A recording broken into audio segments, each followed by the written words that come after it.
Hi everybody, this is Chris and Gordy from Big Red Homestead. Today we are going to demonstrate, do a little tutorial on how we turn our cream into butter. But I'm not the star of the show today, would be my wife, Gordy.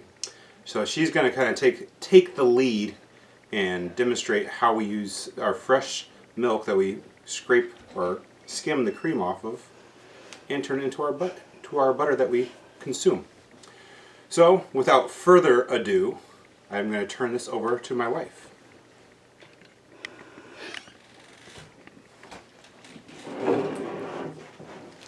Hello.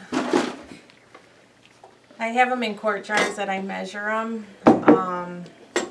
Seems to make about a stick of butter per quart, at least with the kind of milk that, from our milking cow that we have.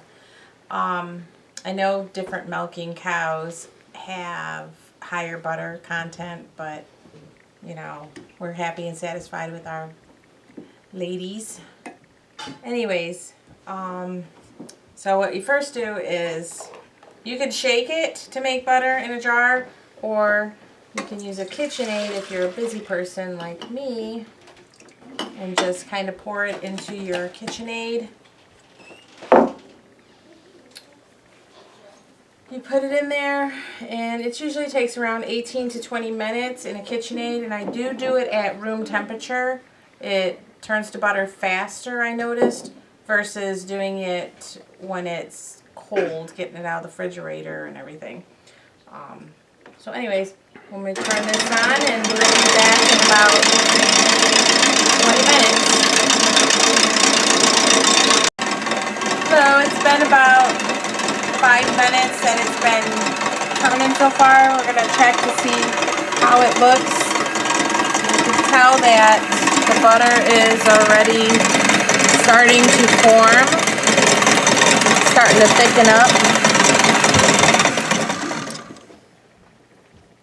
Not quite there yet, but we'll give it another 10-15 minutes and see how it looks then. So, the other way, besides using a mixer for churning butter, is to have someone shake it in a jar, aka slave labor, like your son. So what we're going to have is Wesley shake the jar, and usually, actually, it's faster to have someone shake it than to use the mixer for some reason. But Wesley's going to shake, and we'll record that and let you kind of watch, and hopefully do it in high speed. So, all right, cool.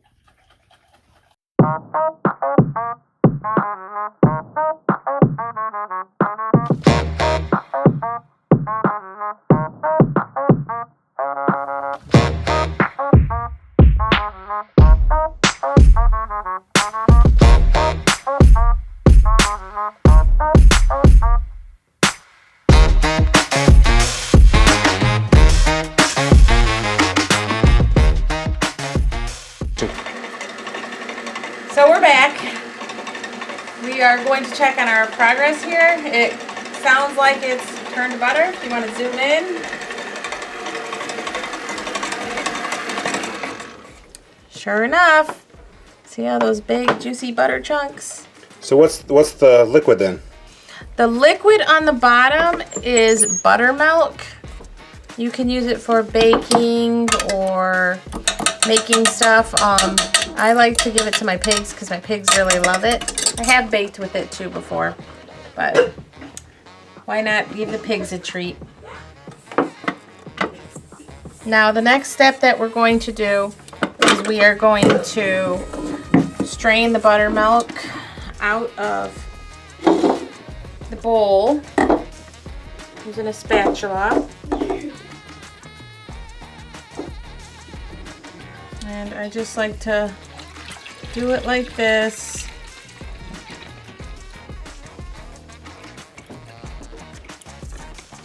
The butter is really light in color. Is that normal? Yes. I know when we first started milking our cow, it was a little darker, more yellow. But as we continued to milk her, the butter did get lighter. Okay. And you can still see some of the milk coming out. You want to try to drain as much of that out as you can. And once you do that, we're going to rinse it. It usually takes about 3 or 4 rinsings with really, really cold water. I like to use ice water. And I just kind of pour it into the bowl. And that doesn't dilute the butter? The butter's not going to get diluted from all that water that you put in there? Nope, it shouldn't dilute it at all. It's just going to kind of rinse out all that buttermilk that's left over inside there.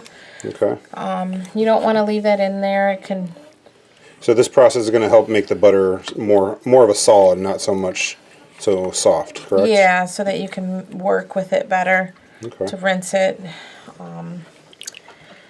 Usually it takes about, like I said earlier, 3 to 4 rinsings. You want to try to do it so that the water's coming out more clear. Yeah, it looks kind of cloudy right now. Yeah. So you're going to strain that water off? Yep. We'll get rid of the water and re-rinse it again. Okay. Now, just to clarify, this is unsalted butter right now. If you want to make salted butter, you just, once you're done making the solid, you add salt to it, correct? Correct. And how much would you add? How much salt would you add to that? If you have about, I say, about a pound's worth of butter, you could add about a half a teaspoon of salt for about a pound.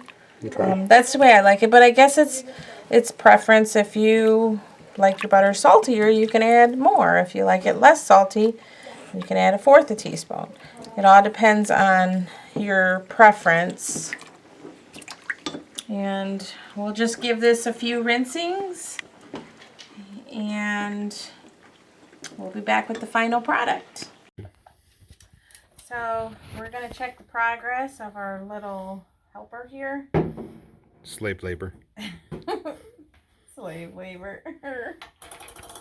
And see, that's the other process if you want to shake it. All right. And you can see the butter's there, and lots of butter in there, and then you got buttermilk on the bottom. But you can see. All right, cool. Butter. So when you lose power, you go to child power. All right. So we were able to rinse it 3 times, and the last rinse, the water was really clear. So at that point, you know that the buttermilk has been rinsed out. The main goal in that is to remove all the liquid so the butter doesn't become rancid. So Gordy has a big little, that's great, but has a lump of butter. We don't really put it into any kind of form or mold. We just put it in parchment paper, wrap it up, put it in the fridge or freezer, and use it when we need it.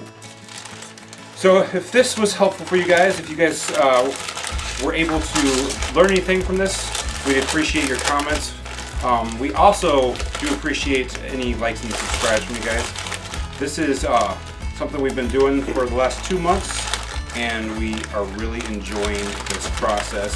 There's a lot of labor involved. We do spend, twice a day we're out there milking our cow.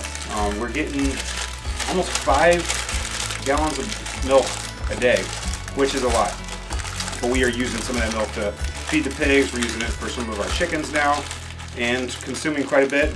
And it is way better quality milk than what you can get in the store.